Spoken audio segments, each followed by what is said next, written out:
Today on Meat Revival, Surf and Turf Fajitas.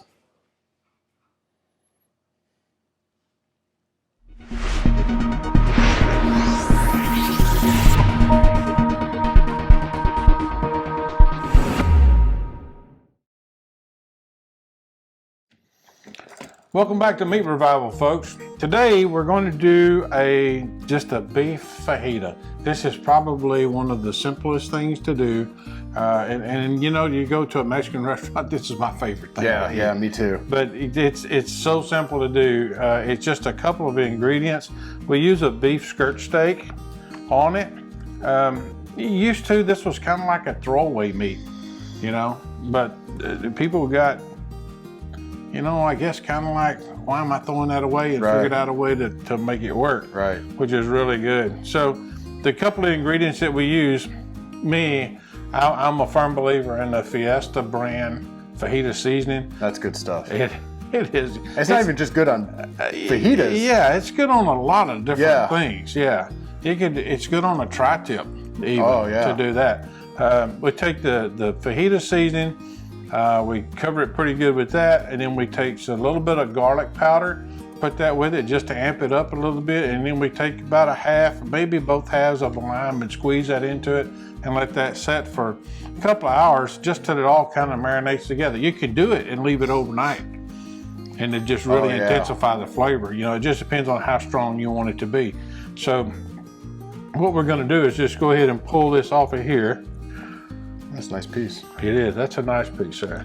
Sam's Club, Walmart, any local butcher should be able to have this? Any local butcher should have a skirt steak. You can also use a flank steak if you want. If you notice, it doesn't seem like there's a whole lot of fat on here, which you don't really need because the skirt, if you look, has a lot of fat embedded in it. So a lot of intermuscular. Yeah.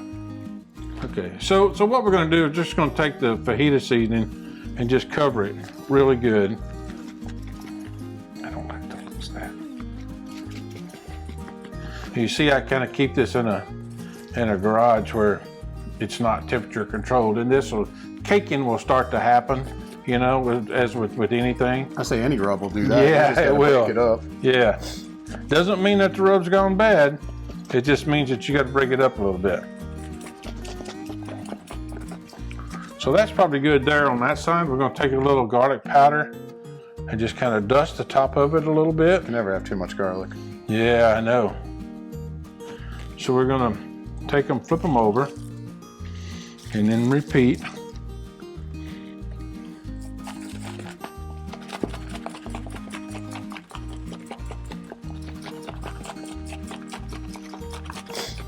And you said you can't do too much of this? I don't think you can put too much seasoning on because you're going to lose a little bit when you cook. Yeah. It depends on how long you keep it in the bag when you letting it marinate. Yeah. That's what's going to give it the strength of the flavor. So again, we'll put a little garlic powder on here. And that's really all it is. We're going to take a plastic bag.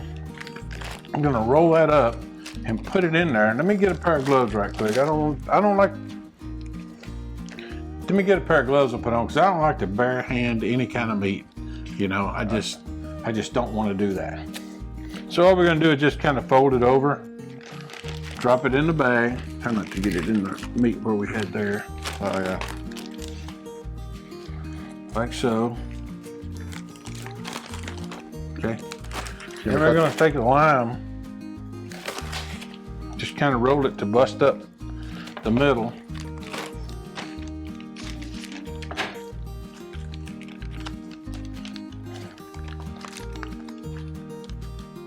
Now, if you want this to be a little wetter, just take a little water and put it in it, like a little bottle of water, put a half a cup of water or so in there.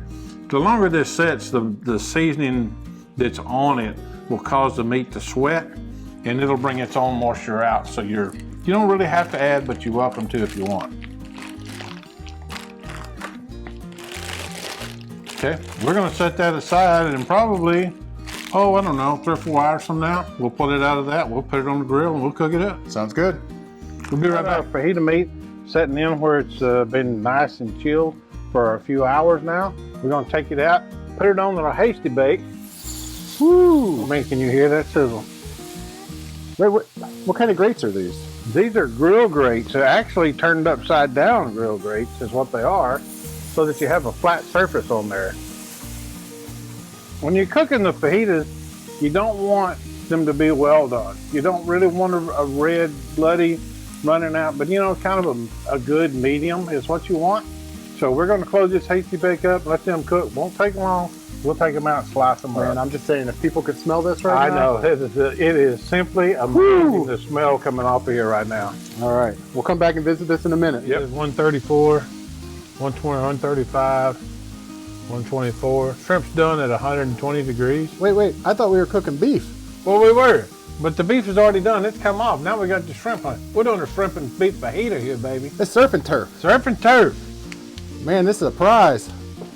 Holy cow, look at those bad boys. You seen nothing yet, sweetheart. That fajita meat, she's so ready. So ready. All right. We're gonna take these in just a minute. Slice this fajita meat up, mix it all together. We're gonna chow down. Sounds good. We'll see you in a minute. So we're gonna cut those shrimp up. Yeah, we're gonna cut the shrimp up just because they're a little bigger shrimp than normal. Usually if you use something like a 20-25, something like that, it's really small, just leave the shrimp whole.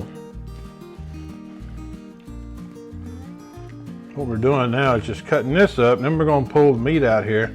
We're gonna go ahead and slice it, and then just let it rest for a minute longer. We got some onions down the bottom there too. I'll take those onions and put it all up into the top of this. So about what temperature did you take that meat to? You know, this skirt steak, we took it to, on this end here, we took it to about 125, 130, just enough to get the blood to quit running in it, because as thin as this end is here, it'll be at 150, 155 when this one is at 125.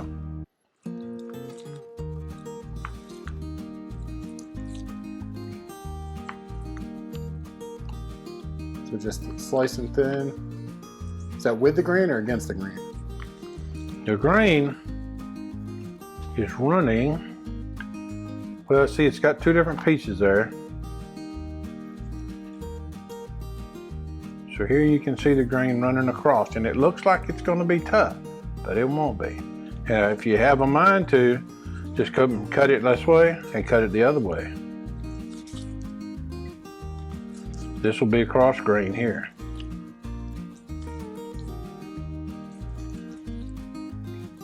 How hard to ever met a piece of fajita meat I didn't like.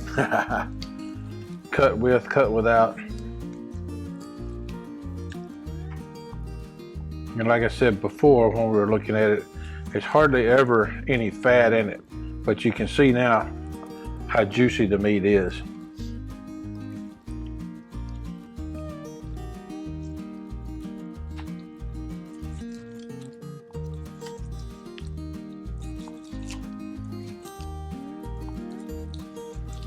It's amazing how you can take just a no-name cut of meat and just make it wonderful.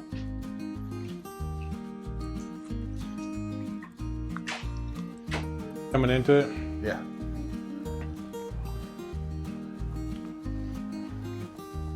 Okay, so now we've got our grilled fajita meat, our skirt steak. We grilled off the shrimp, we grilled off the onions, we got it on the tortilla, a little bit of cheese and a little bit of sour cream. You can put guacamole on it, but I don't like guac, so here we go. I'll give one a try too.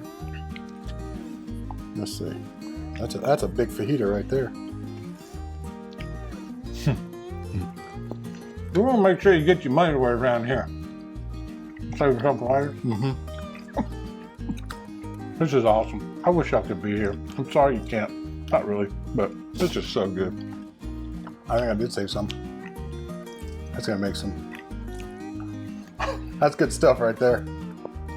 It is good. Excellent. Thank you all for stopping by. We really appreciate it. Let us know down in the comments if you have any questions, anything you want to see. Hit the button to subscribe. Hit the bell so you're notified whenever we have some new stuff coming up. Yep. And we'll see you next time. Yep, we're going to eat. All right. Thanks for checking us out today on Meat Revival. If you like what you saw, be sure to hit the subscribe button and ring the bell so you can get all the latest updates. If you have any questions or comments, be sure to leave them below. We'll see you next time.